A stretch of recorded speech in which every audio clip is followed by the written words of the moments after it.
Hello বন্ধুরা, welcome to Molly's blog. এসে গেছি আবারও একটা নতুন ব্লগ নিয়ে। আমি এসেছি চারিগ্রাম শ্রী শ্রী রামকৃষ্ণ আশ্রম তেঘরিয়ায়। এখানে আজ শ্রী শ্রী ঠাকুর মা ও স্বামীজির বাৎসরিক পূজা অনুষ্ঠিত হচ্ছে। সেই পুজোর সম্পূর্ণ ভিডিওটাই আজ তোমাদের সঙ্গে আমি শেয়ার করব। তোমরা পুরো ভিডিওটা দেখতে থাকো, আশা করি ভালো লাগবে। তো এটা এন্ট্রান্স গেট। আমি এখান দিয়ে ঢুকে গেছি ভেতরে, আশ্রমের ভেতরে ঢুকে এবারে আমি দেখাচ্ছি। এই যে তোমাদের বাঁ দিকটা আগে দেখাই।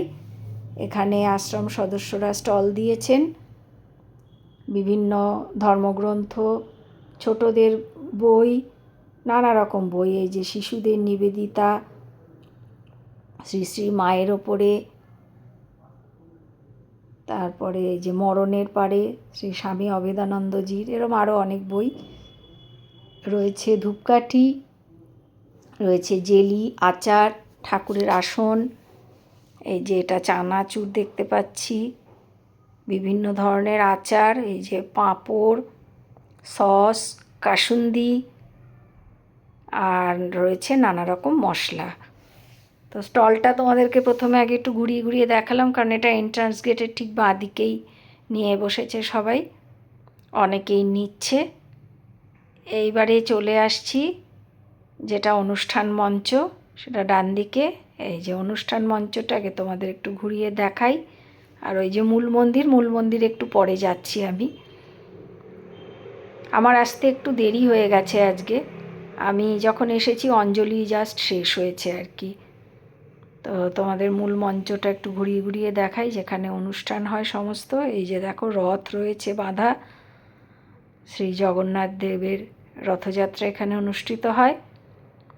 আর এই যে এখানে নানা রকম গান, পাঠ, আজকে ঠাকুরের সমস্ত ভক্তিমূলক কথা সব কিছুই হচ্ছে এখানে। আজ সারা দিনই অনুষ্ঠান হবে। তো মঞ্চটা তোমাদের দেখাচ্ছি, কত সুন্দর করে সাজিয়েছে, খুব ভালো লাগছে দেখতে। তাই মঞ্চটা তোমাদের আরও একবার ঘুরিয়ে ঘুরিয়ে দেখাচ্ছি। অনেক লোকের বসার ব্যবস্থা আছে এখানে।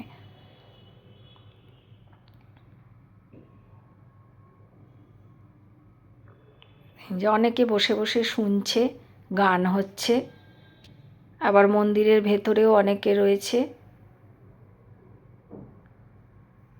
এই যে আমার দুই মাসি এসেছে, মাসিদেরকে অনেক দিন বাদে দেখলাম। মাসিদেরকে দেখে আমার খুব ভালো লাগছে, অনেক দিন বাদে দেখা হয়েছে। একটু তোমাদেরকেও একটু দেখালাম মাসিদেরকে। এবারে আমি যাব মন্দিরের ভেতরে, মূল মন্দিরে।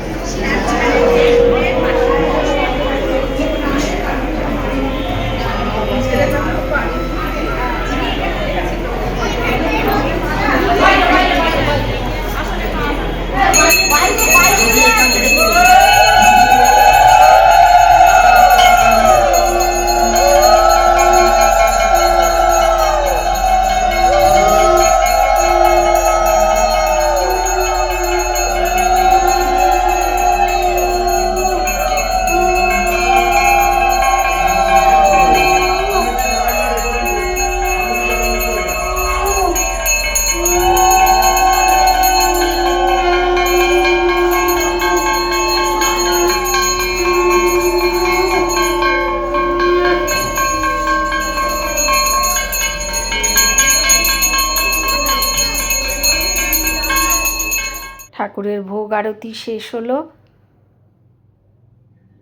তো তোমাদেরকে একটু দেখাই। দেখো শ্রী শ্রী ঠাকুর, মা ও স্বামীজি কি সুন্দর করে সাজিয়েছে। আর এখানে এখন হোম শুরু হয়ে গেছে। আসতে একটু দেরি হওয়ায় অঞ্জলিটা দিতে পারিনি, তাই মনটা একটু খারাপ লাগছে। তা মন্দিরে বসে বসে হোম দেখছি, আর পুরো মন্দিরটা তোমাদের ঘুরিয়ে ঘুরিয়ে সমস্ত সাজসজ্জাই দেখালাম। এই যে শ্রী গোপাল, রাধা গোবিন্দ, প্রভু জগন্নাথ, বলভদ্র ও মা সুভদ্রা রয়েছেন।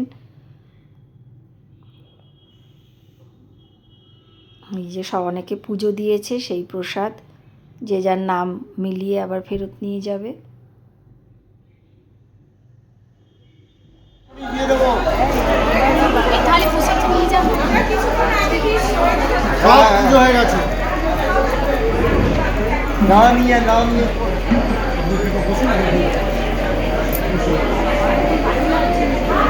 ডালা নেবেন? দেন, টিকিট দেন।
হোম শেষে এখন আমি বাইরে বেরিয়ে যাব।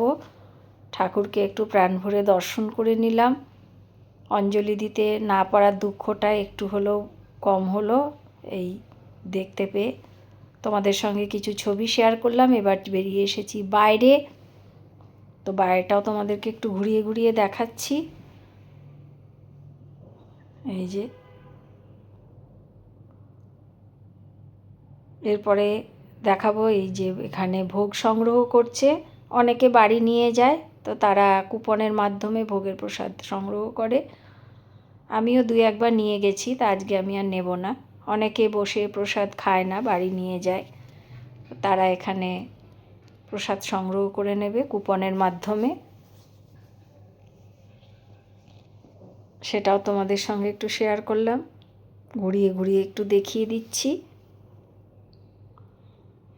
আর এরপরে চলে যাব যেখানে সবাই ভোগের লাইন দিয়েছে, সেটাও তোমাদের দেখাবো। যারা এখানে বসে প্রসাদ খায় তারাও সবাই লাইন দিয়েছে, সেটা তোমাদের সঙ্গে আমি শেয়ার করব। প্রচুর ভক্ত এখানে বসে প্রসাদ গ্রহণ করে। এই যে লাইন দিয়েছে সব, এটা হচ্ছে ভোগের লাইন।